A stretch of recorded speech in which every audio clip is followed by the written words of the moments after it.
One of the ironies of this whole thing is that autism, I mean, the name itself comes from autos, which means self. And, the idea was that we're all, in their own little world. And the reality is that we're more in our own little world. Welcome to New Realities. I'm Alan Steinfeld. Tonight's guest is Dr. Diane Hennacy, a neuropsychiatrist. But more than that, she has redeemed a population that was once disregarded and opened the door to the untold capacities of the human mind and its reaches into the unknown. My son said to me, "I can hear thoughts." And I said, "Impossible." And he said to me, "You don't get the kind of gifts that I have if you lie." The more time I have to spend with these autistic individuals, the more I realize that they are here showing us so much more than just telepathy. I mean, we're just tapping the surface of it. I mean, that's one of the reasons why I've started my own. I just recently co-founded my own institute because I really need to have the kind of structure that enables me to systematically study these children and to really to explore their gifts and to explore what they want to communicate and to work on trying to find ways to facilitate that communication because spelling is it's so slow Yeah. compared to how their minds work. I mean, it's like being forced to crawl when you actually could win the 4-minute mile. Yeah, It really is, it's really that bad in terms of the discrepancy between the sense that I have of how their brains process information and how reduced their filters are yeah, for accessing information. And so to me, we have this tremendous opportunity right now with the combination of so many of these individuals being here incarnated on the planet right now. And we have, and we also have, AI that has taken off. yeah, And what I'm interested in doing is trying to see if we can somehow use AI to assist them in their communication. But you have to be very careful about how you do that. right, And it's not something because as we know, AI has its own algorithms and it'll make things up. right, And exactly. so I really want to spend time with more time with them and it's not just about me spending time with them. I mean, it really takes, it really takes a team in order to really see everything that they are really trying to show us. Because I hear reports of psychokinesis. They see entities, they see dead people, they um, have precognitions. Yeah, Um, they they are having just being around them is sometimes bringing about a shift in the consciousness of the person who's around them. So it's so similar to what people describe who've worked with like a guru who really is a true master and not one of these fake gurus yeah, who no, just talks the talk, but somebody who really actually has a level of consciousness that whether you want to say that it's that they're resonating at a different frequency or whatever language you want to put to it, that there's something different that people sense, and it really needs to be explored because the planet can really benefit from what they have to offer. I mean, so many of them are gifted at science and math, and they come from, even if it wasn't just the downloads of information that some of them, reportedly had, I mean, a lot of them come from a lineage of ancestors who were scientists and engineers and mathematicians and who so they really could be, a lot of them could really be like Stephen Hawking's, okay, who just have not had the technology given to them so that they can actually have a voice.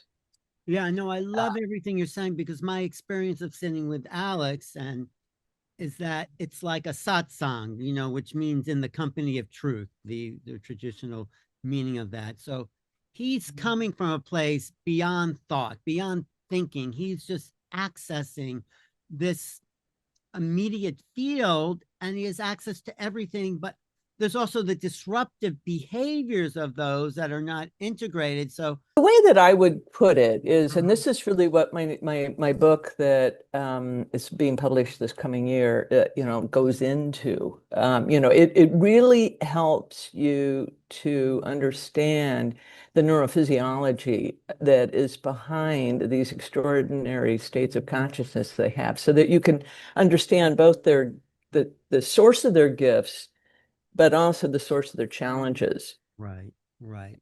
That And yeah. and so one of the ways to think about it is to realize that in our brainstem, we have these nuclei, the locus ceruleus, the raphe nuclei, and the substantia nigra. Okay, those are like three of the, principal nuclei in the brainstem. And each of them is like a button for for our state of consciousness. Okay, so the raphe nuclei is a serotonergic nucleus, and so it's what sets the sleep cycle.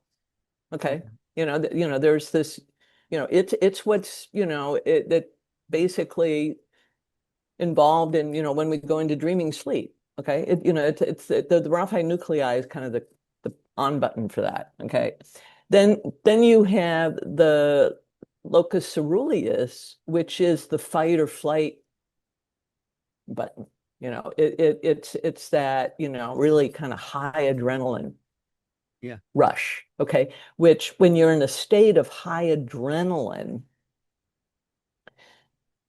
or your orientation to space time is different. People when they're under high adrenaline, they then can have that an expansion of time. Okay, they can actually, it's like, wow, they can do in 5 seconds what would normally take a minute. It's just like somehow it's like time slows down and enables them to do whatever it is, whether it's like escaping, you're going to be hit by a car, okay, and you see it and you just do exactly what you need to do Mm, to get out of harm's way. yeah. But it's like you're not experiencing it happening in the flash. You're experiencing it like, oh, I'm turning over here, Yeah. and and then the other nucleus is the substantia nigra, which is the one that when it deteriorates, it leads to Parkinson's. So it's kind of the control button for initiating movement and stopping movement when after you've started it. Okay. And so that is really that kind of button that is involved in sort of the connection between free will and our ability to operate our body. Okay, and But you're okay. talking about just the mechanics of the hardware. So here's what I want to say Yeah, is yeah. that what we know about the genetics of people who have autism is that all of the neurotransmitters involved in those three nuclei that I just mentioned are heightened. I see. people differ in terms of how much of these things, and so so that's like setting the tone for how their brain is operating. So if you combine all of those things that I just said, what do you have? You have somebody who has access to like a dreamlike world, okay, an expanded sense of time, and yet their anxiety is through the roof. And they don't have great control over their body. Right. Their body wants to move faster. And so they have to engage in these repetitive things to deal with the fact that their body doesn't want to sit still.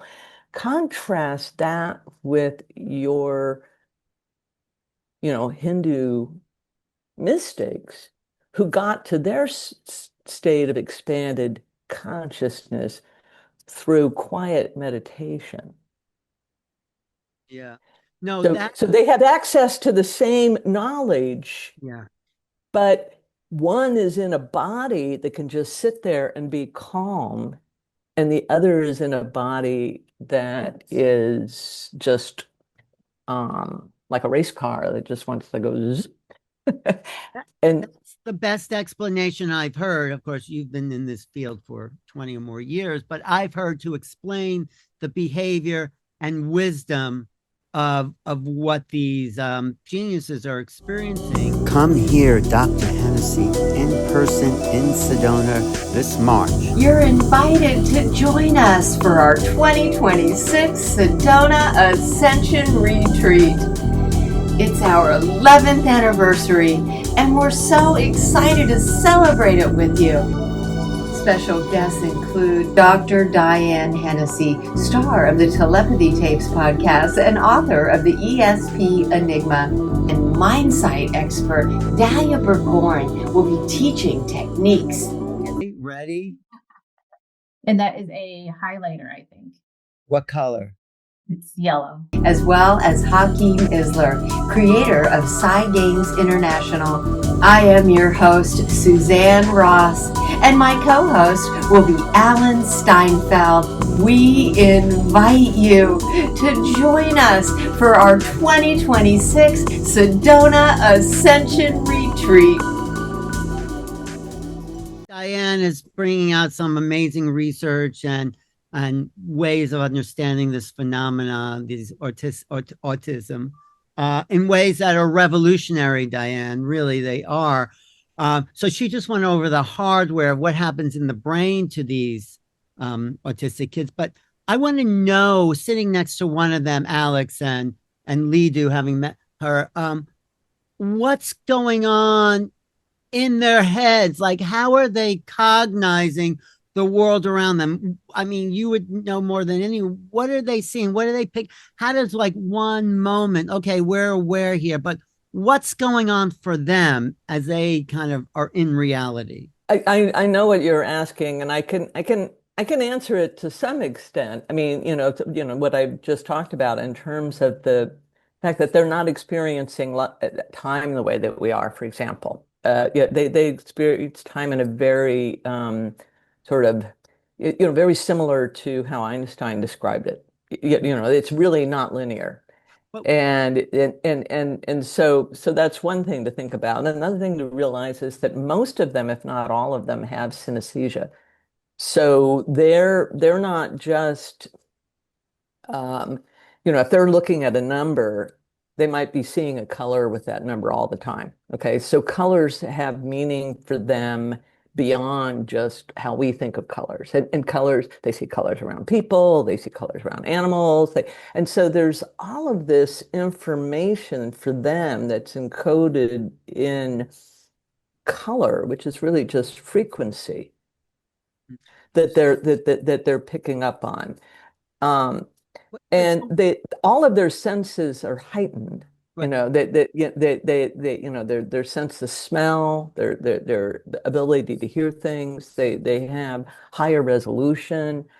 That's why a lot of them have perfect pitch. So that's what I know about them. The problem is that having them describe their inner experience is extremely difficult for them. I mean, what you're asking is very, very challenging for somebody who's autistic. I mean, when people, um, when they think of the diagnosis of autism,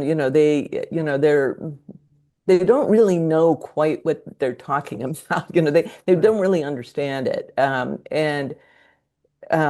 and for a long time, when I first started out doing this, but over 40 years ago, or close to 40 years ago, it was just a black box. I mean, because you had these individuals who couldn't communicate, and all you saw was that they just were not engaged in social behaviors. They had difficulty speaking.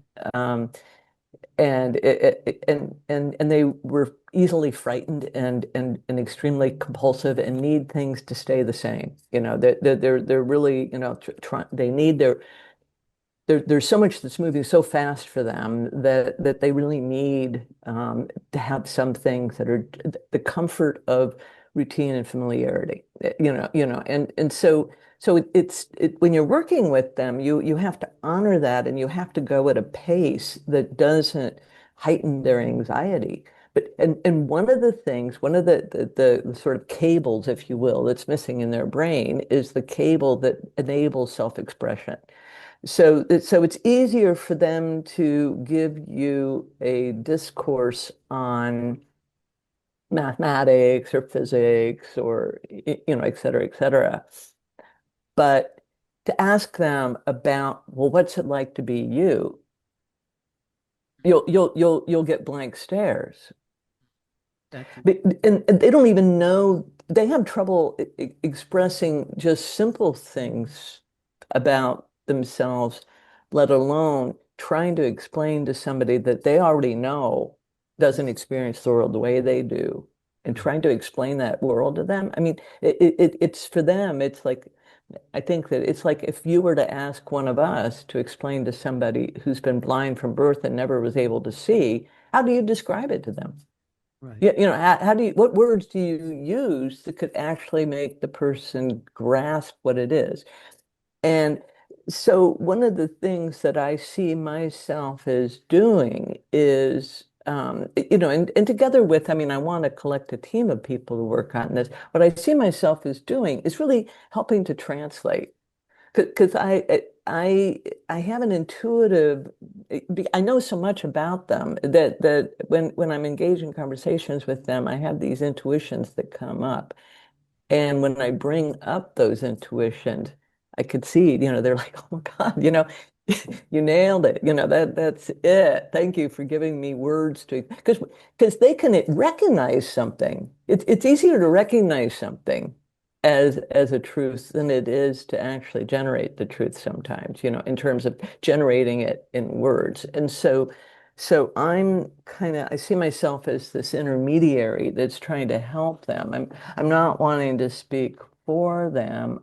I'm wanting to just help them to, enable other people to understand what it's like to be them, what it is that are the gifts that they're bringing to the table, and then what are the challenges that they're up against, so that we can really come together as a community who is, we're all like in awe of them. Okay, going, wow, okay. And then the question is, well, what next?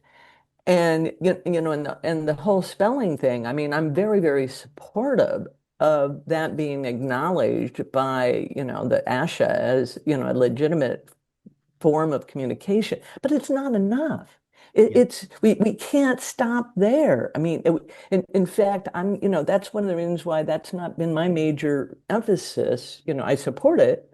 I signed a letter, saying what my position is on it, but I need to, I'm forward thinking, and I'm really trying to address, the situation, as I see it currently. Well, I want to explore that, but Suzanne and I just interviewed Dahlia, and she was talking about the incredible gifts that Lidu has to enter her dream scape. She's dreaming, and Lidu's looking at, and she's in her dreams. This is a a whole other level beyond servant. This is like you're saying what the great gurus can do. So how do you talk about that? How do you explain or understand that? Because I think it's something they can teach us. They have such skills and capacities. We don't even know what consciousness is, and they are so advanced. So what do you say about that, Diane? Did you want to say something about that too, Suzanne? Yeah. What is it that allows them to use their sixth sense in such a way that they are so telepathic and that they can, as Alan was just describing, enter the dreamscape of others? What we need to realize is that think of states of consciousness as having different frequencies associated with them. Okay, I mean, we know this, right? We've looked at EEGs for decades and have seen that there's a specific brainwave pattern associated with dreaming sleep versus, the sort of the beta state, which is the kind of, well, I'm engaged and I'm working and I'm, task oriented and I'm doing da da da da da, versus relaxed, alpha, chill, versus,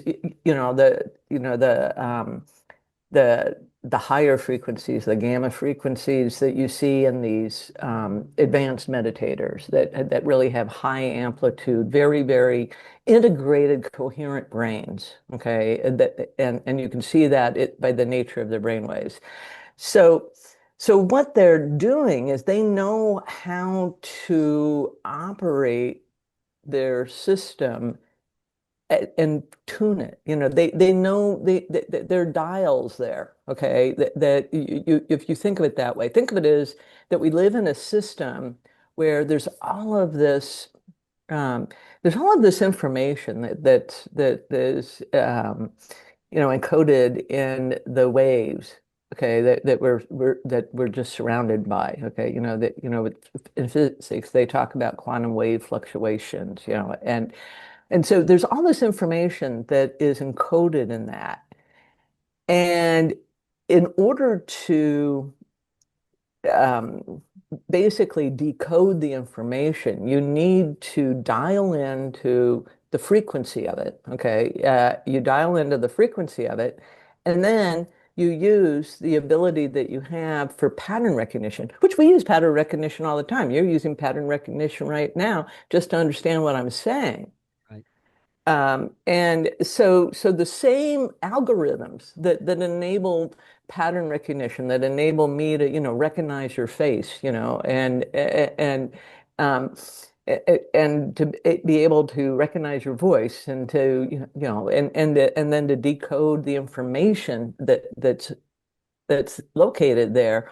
They're just using the same algorithms. It's just that they know how to tune into the frequencies that are associated with dreams or that are associated with higher states of consciousness. And so, yeah, that's in a nutshell. Is that something eventually they could communicate? I know you talked about going beyond the spelling board, and what would that alternative be? Because Alex said in the last interview, he's would love to talk. It kills him that he can't speak, he says.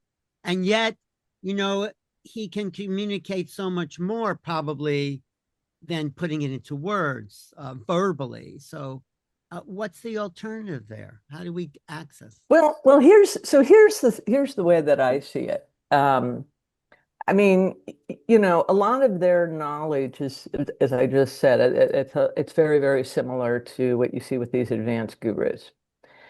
And similar to what you see with these advanced gurus, when they impart that knowledge to people that come to them and just say, boy, I want to be like you. I really want to evolve my consciousness. What they have to say in terms of their theory and their understanding of it, that information's already out there. Okay, it really is. I mean, there've been enough enlightened people that have existed on this planet, for thousands of years that have put that information out there. And yes, you could get that information from them, but that's not really their major That's not really the major reason why they're here. But how they will best impart that information is the same way that a lot of these mystics impart it. You know what that is? That's by being in their presence I- and receiving the transmissions, because your brain waves can start to entrain with them. And then you get the information you need without it having been exchanged through words.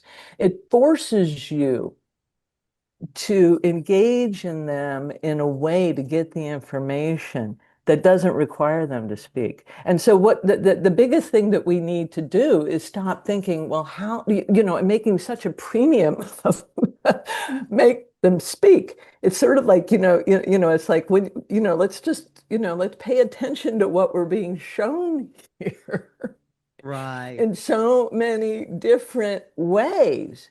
Mm-hmm. Mm-hmm. And so, so the question is, how do we do this? And Lidu, bless her heart, has been so willing to be out there sharing herself with the world. I mean, it brings tears to my eyes because I know, these individuals. I mean, I know that it's.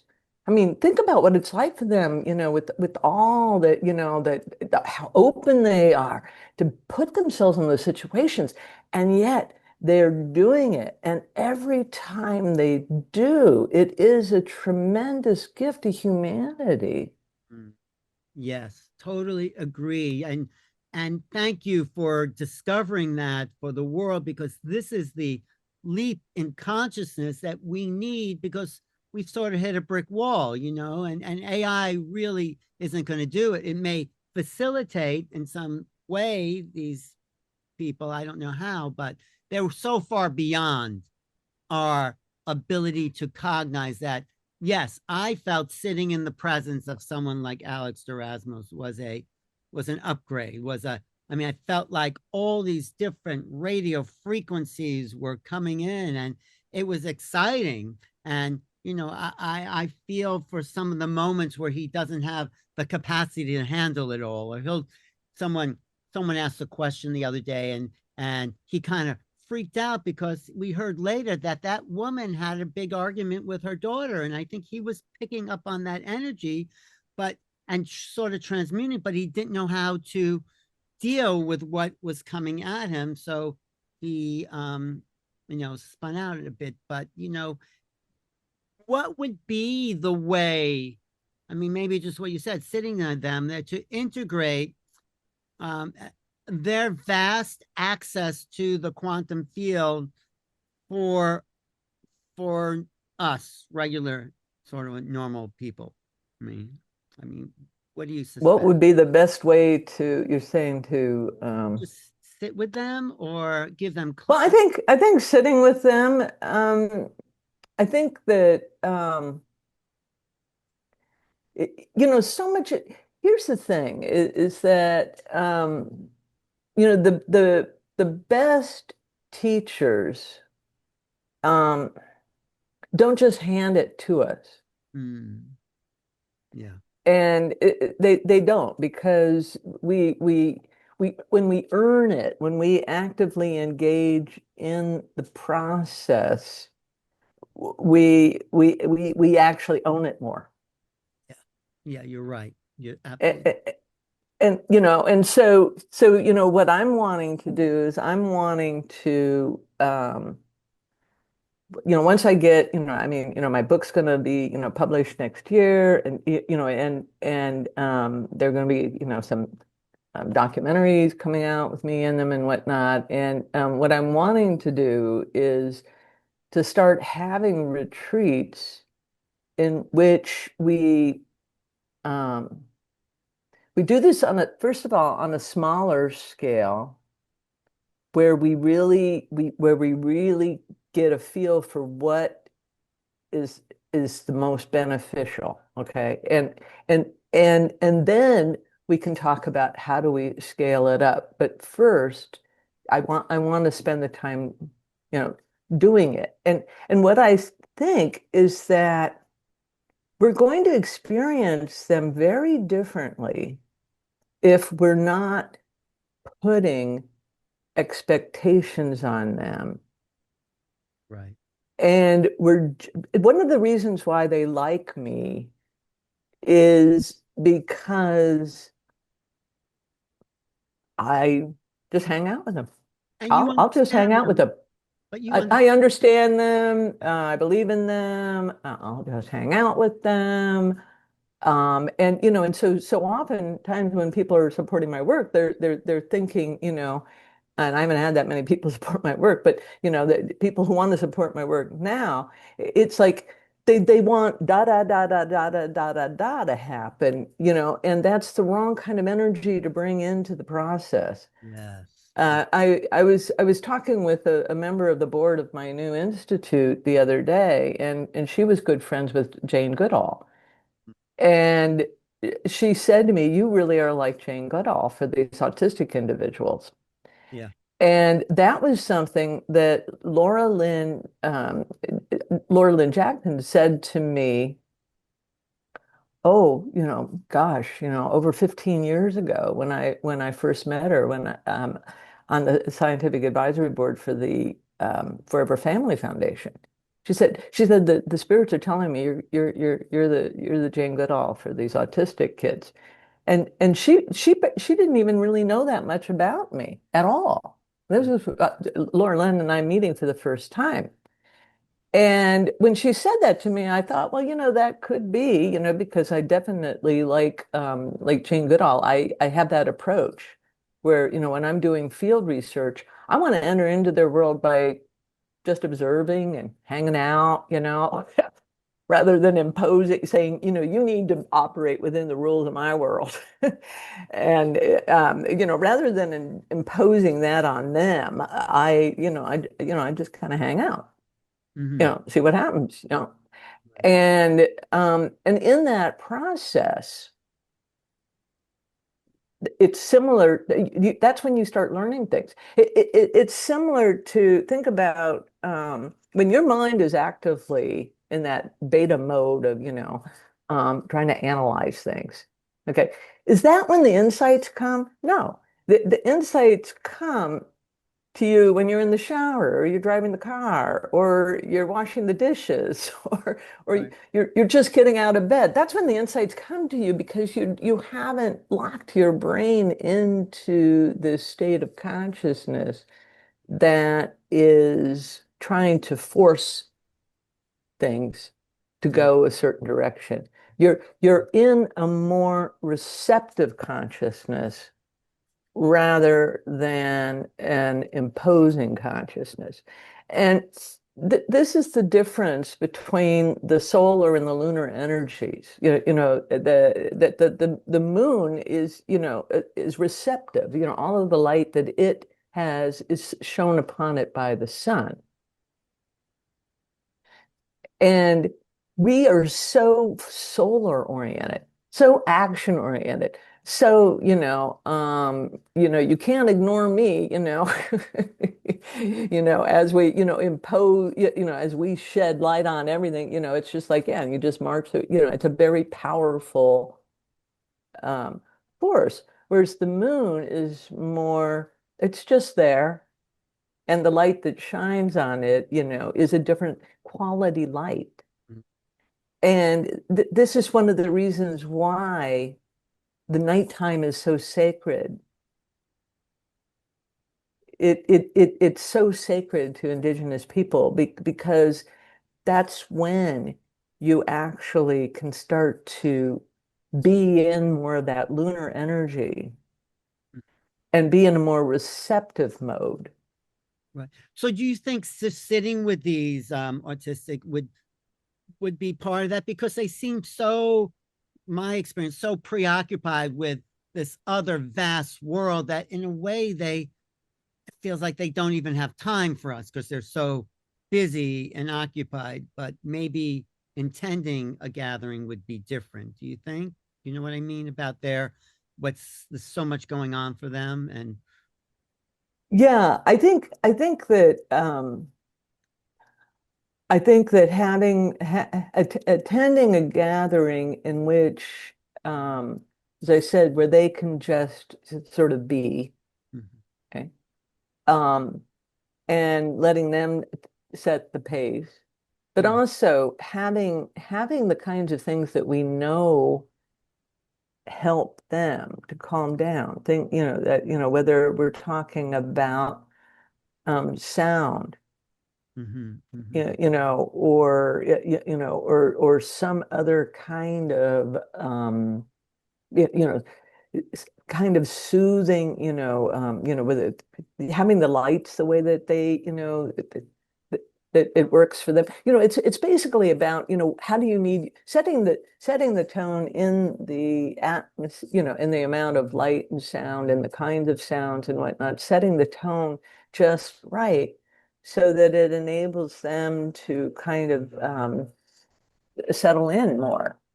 Mm. And I think that also can help the audience to be more entrained with them as well. I mean, this is something that the ancients used to do. A lot of their, these ancient structures that they were built with properties of resonance.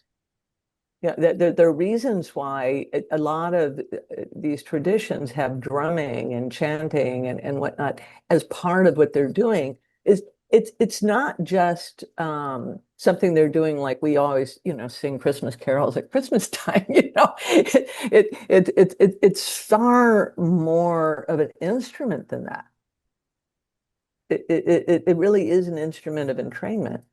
Yeah. Suzanne, go Oh, ahead. this entrainment, Alan. I'm just bursting at the seams with her revelation about how frequencies entrain and how, in the presence of these gifted savants, that we are upgraded. And then how you confirmed that in the presence of Alex, you felt upgraded. And what implication does that have for humanity at this time? Have these autistic savants volunteered to come here at this time for humanity, for this upgrade to the new human and the new earth? And are they, in fact, activating our own sixth sense? And I can't help but think of Dahlia and Lidu. Look at Dahlia. She's got these tremendous advanced gifts of mind sight. Like, has she been in training with Lidu's ability, to be in that higher frequency of the sixth sense? And I just love how you refer to it, really, Diane, as being more evolved. So are they gifting us an evolutionary leap into higher frequency consciousness? And how beautiful is that? Yeah. Yeah. No, this is really an exciting time to be alive. It really truly is. And the people who some of us are more sensitive than others. And so there's so many people that when they heard about my work, they were just they contacted me by email and said, I've known it all along, without even having had to have had one of these experiences, just because of being around these kids energetically. They just and so what I'm saying is that they are coming in numbers now such that it's not like there's just a handful of them. There may be only a dozen or so who are willing to put themselves out there in the public eye and be on you know be in documentaries and that sort of thing. But the reality is that there are children like this everywhere, and so they're bound to be in everybody's community. Go You've ahead. given me ideas for, Dahlia at our workshop. Dahlia and Lidu, will be doing this back to back, 90-minute, back to back for 180 minutes of being with Dahlia and Lidu, learning mind sight and telepathy. And I just, I really honor what you're saying, Diane, because I know that you're going to participate in that. And how can we ensure that the environment that we're creating setting for that workshop is most conducive, to that for Lidu, for Dahlia, for the participants.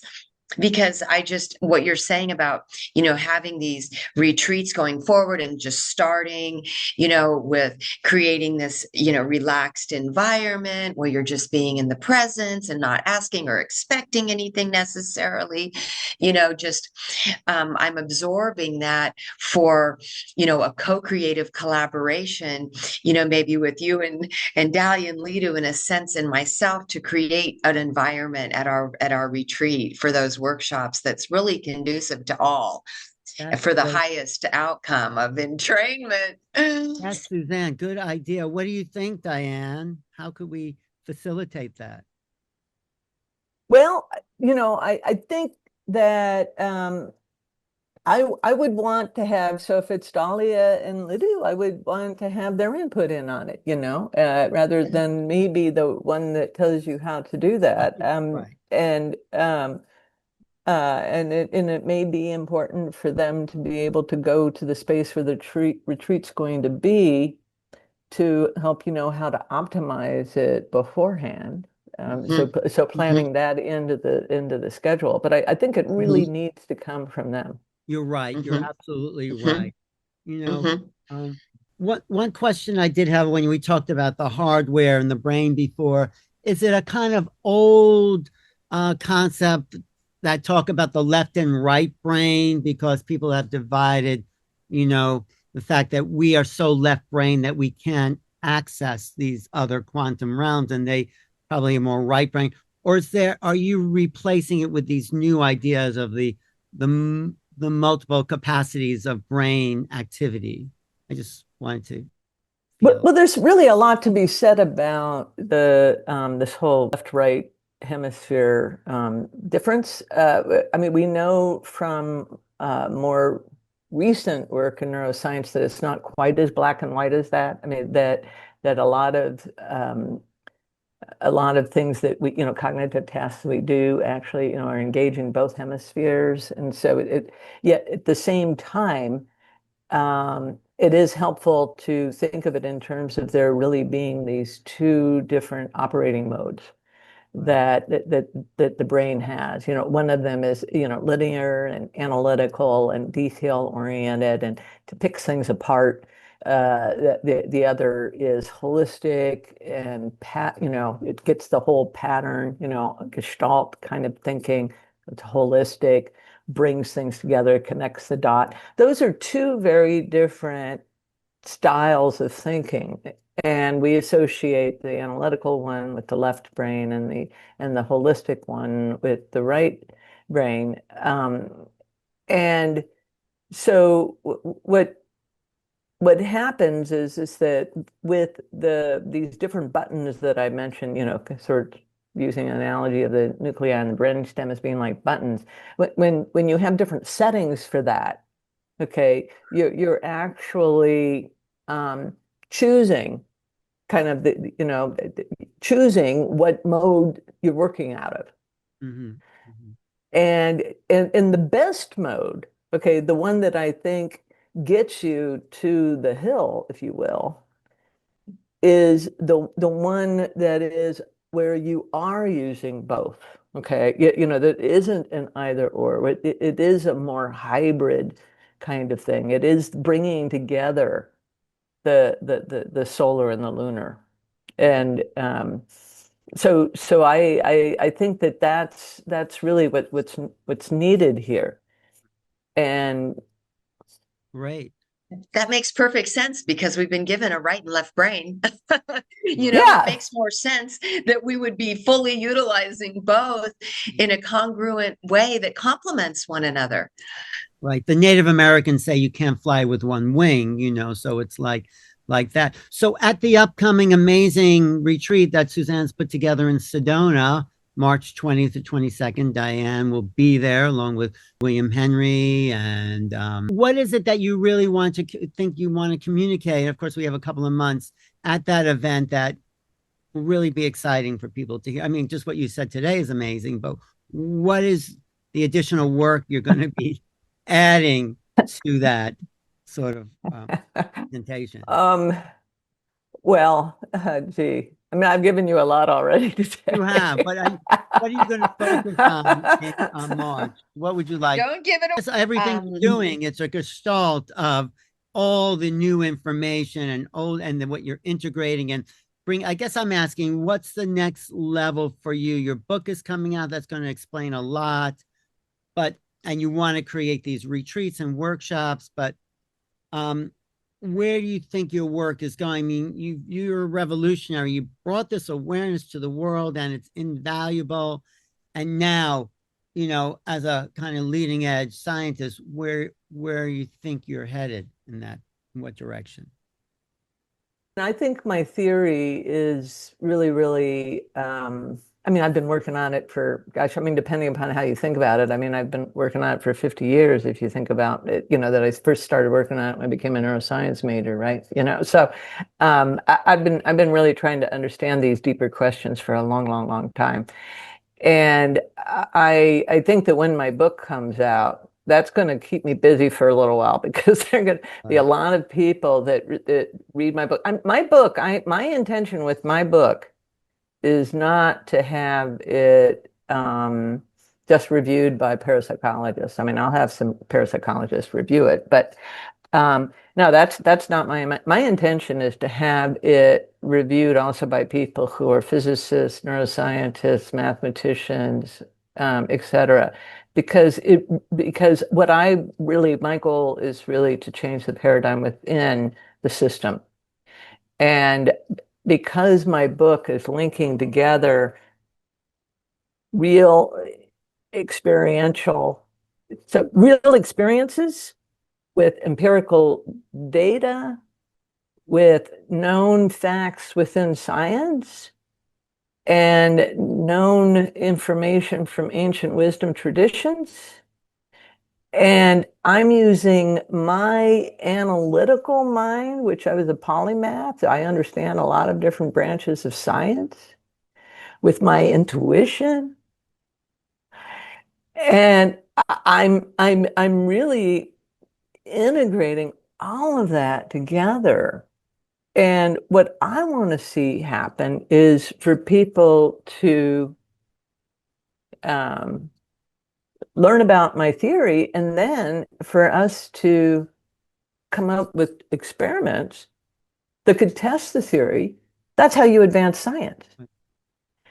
And once we advance science to really adopt a new paradigm, a new paradigm that we've been dancing around for decades. Mm-hmm. It's now time to crystallize it and replace a paradigm that we know is wrong. I mean, so when it was in my first book, I give you all the reasons why the paradigm is wrong. And in this book, I tell you what I think might be right. What is that theory? And, well, I've told you little bits of it so far, but I no, know I'm you not have. gonna. Okay, What we'll in wait till the two book is minutes published. and That's okay. yeah, wait till the people need to read the book because it it's like a mathematical proof. Right. Okay, it's where you need to have people have a foundation. Okay, Mm-hmm. yeah, and so that you understand some of these things and you go, oh, wow, yeah. And you have to have those pieces together for otherwise it just sounds like, Right. frankly, a lot of it could sound like, new age stuff. Okay. But the reason why it sounds like new age stuff is that I think that part of what brought the new age movement together was all these people doing psychedelics and actually getting downloaded with truth that was truth for the new age. But nobody's going to listen to them because they were a bunch of hippies doing LSD. Right.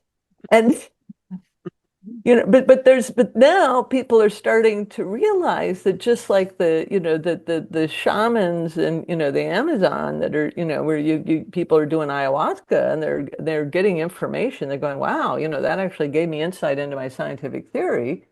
it's starting to give a different credibility because it's not that it's the drug speaking, it's that the drug opens up, it forces the channel.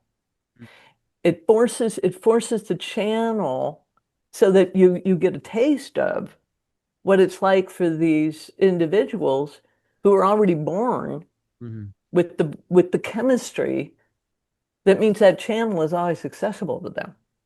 Do you think it may help? I mean, not to sort of change the subject, but with the non-human intelligence that seems to be coming here, because when Alex says he's flying, he's from the Pleiades and he's flying these ships, it's like, what? And it's like, so there's something else coming into our field that's also transcends the human dimension. I think they may be helping us prepare the way to meet the others. That's just my little way out theory, possibly. What do you think?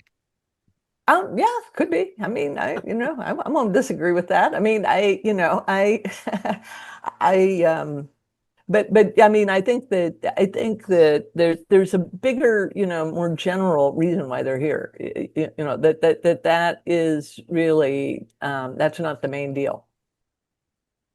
Right, of course. They're here to, I think, upgrade all of us because we're so primitive in our mode of thinking. I mean, that's what I would say. We're still arguing and fighting and creating wars and, very left brain or whatever you want to call it, obsessions, and we haven't expanded into our full potential. I mean, anything you want to say about that, Suzanne?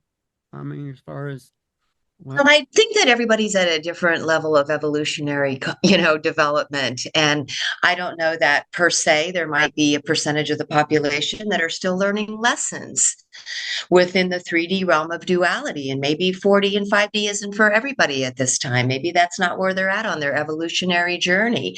But some of us who may be called the ripened seeds or, interested or pursuing the awakening path, we're ready to resonate at the higher frequency. Maybe we've learned the lessons we were meant to learn in 3D. So, I don't know to say that everyone is meant to be upgraded at this time because we wouldn't want to deprive them of the lessons that they need to learn in the third dimension, possibly.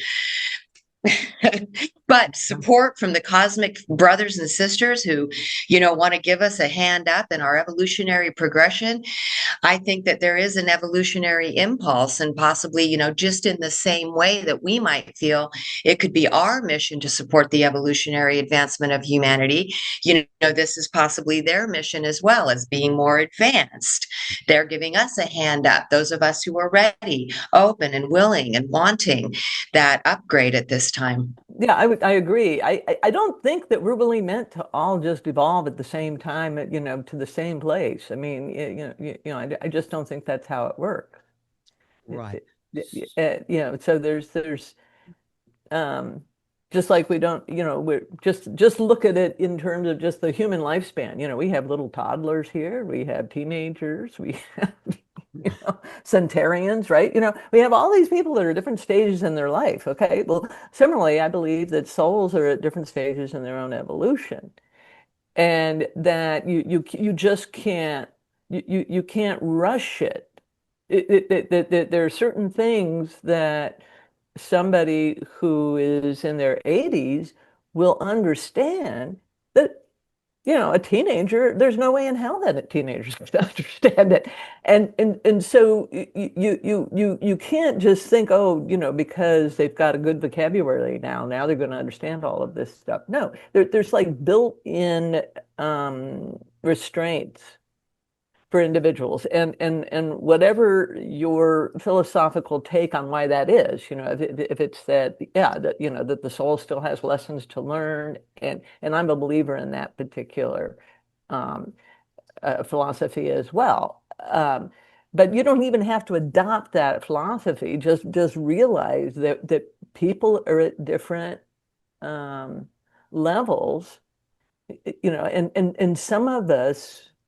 um, some of us were able to not succumb to the conditioning, um, the social conditioning or the programming, and so we're kind of in the leading edge of this. And then there are other people that, boy, they're not going to adopt something until everybody else has adopted it. Because, they're just going to be people like that.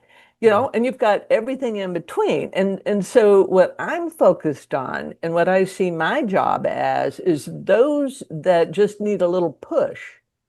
Okay.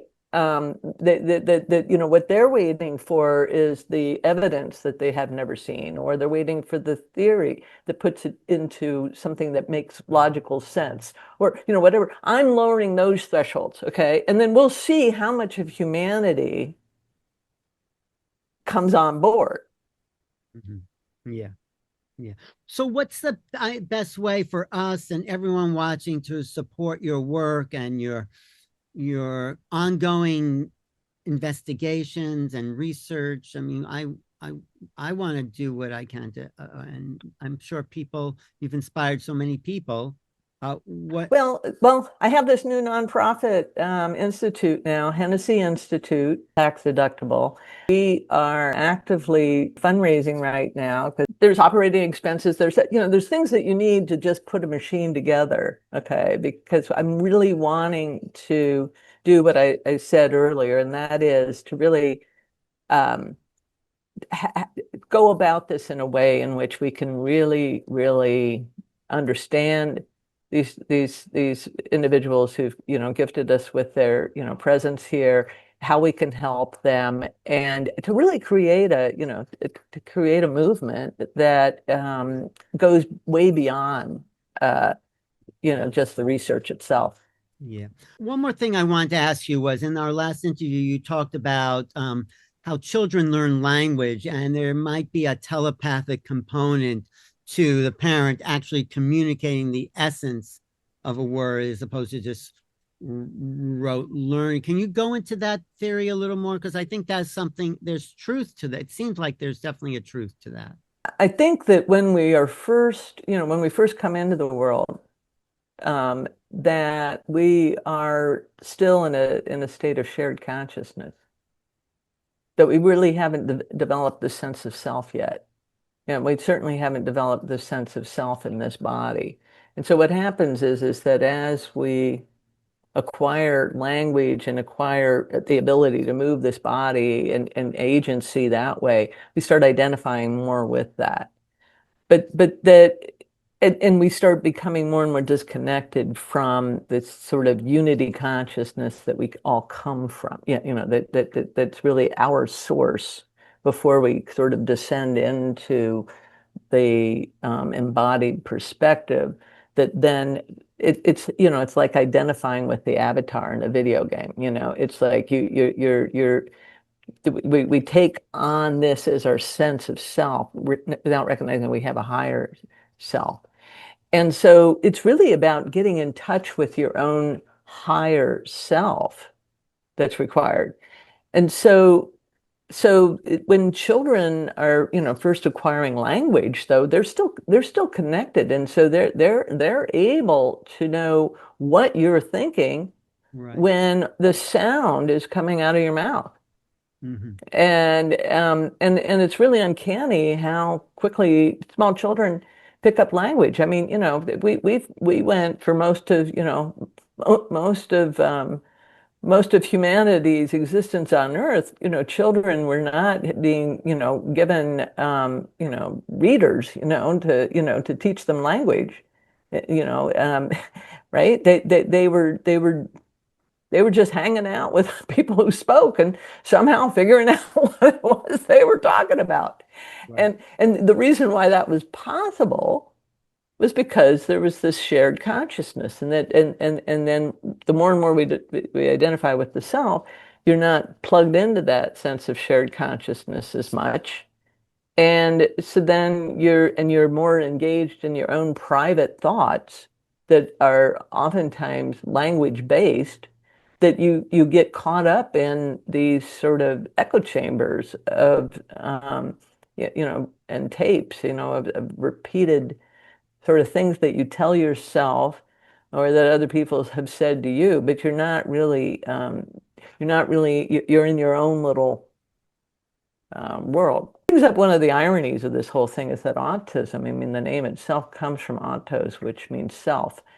And, the idea was that they were all, in their own little world. And the reality is that we're more in our own little real world. And they're less, they're less identified with self. So it's like we got it like totally backwards.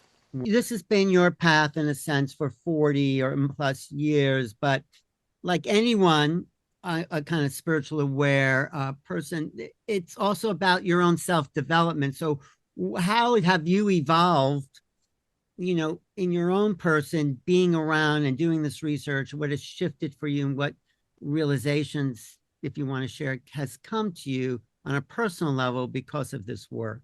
What I would say is that, wow, it's just been quite a journey. I mean, it's one thing to know things theoretically, and then it's another to live them. Mhm. And I think that it's created for me more of a lived experience. Mhm. In what way? Um, Like, um, Nobody's ever asked me that question before. Of course, I mean, a lot of the questions you've asked me, nobody's asked me before, so it's not like I have canned answers to that's everything. why I'm asking But, this question. but, Because you're such but an it, incredible resource. Oh, okay, go ahead. Yes. um, but yeah, I mean, in terms of my own evolution, I really think that I have just a different view of our potential Mhm. as human beings. I mean, when and and and and maybe, then my own potential. Because to some extent we all buy into the limitations that we're taught. Yeah. And so, I think, I mean, yeah, I think to some extent that's the truth for me as well, because um, I mean, even though I knew I was, really good at school and blah, blah, blah, got better grades, than other people and whatnot. I mean, I never in my wildest dreams thought I'd be like in this position I'm in now, I mean, Right. Right. never in my wildest dreams. Put a lot of work And in, so yeah. and so for me, what it's meant is that, what was a hobby for me, really. I mean, a hobby and a passion, but a hobby nonetheless. I'm like, oh, wow, the world is actually taking me seriously now all of a sudden. Great. And I and I think, the popularity of the telepathy tapes, even though, a lot of people attacked it as, oh, that's pseudoscience and blah blah blah blah Yeah. blah. I Well, mean, what it did was is it really raised a lot of people's awareness, of my work, and enabled a lot of people who were sitting on the sidelines, have really strongly believing that this stuff was possible or even happening. But it was like nobody was ever saying anything about it, and so then, coming out in such a public way, and having the kind of credentials that I do, I mean, but it took, it took the world by the storm. Yet at the same time, you have to realize I've been doing this for a long time. And so so I was like, right. I went from feeling like, yeah, I had, people had been following my work for, well over a decade, maybe 2 decades and whatnot. But I mean, it really took me from that to all of a sudden, it's just like now, people want the selfies with me everywhere I go, that One of my favorite lines of yours it, is that it yeah, took you 40 not the years. grocery store locally, but I mean, when I go to these conferences, yeah, Well, like it took you 40 years, you said, to be an overnight sensation, which is a right, great right, line because it was a right. lot of hard work and risk and, people threatening your license and awful things to stand up for what you believed in. So we thank you for that. And actually the world is thanking you for this. So yeah, I'm glad you stayed with it. Suzanne, do you want to add anything there?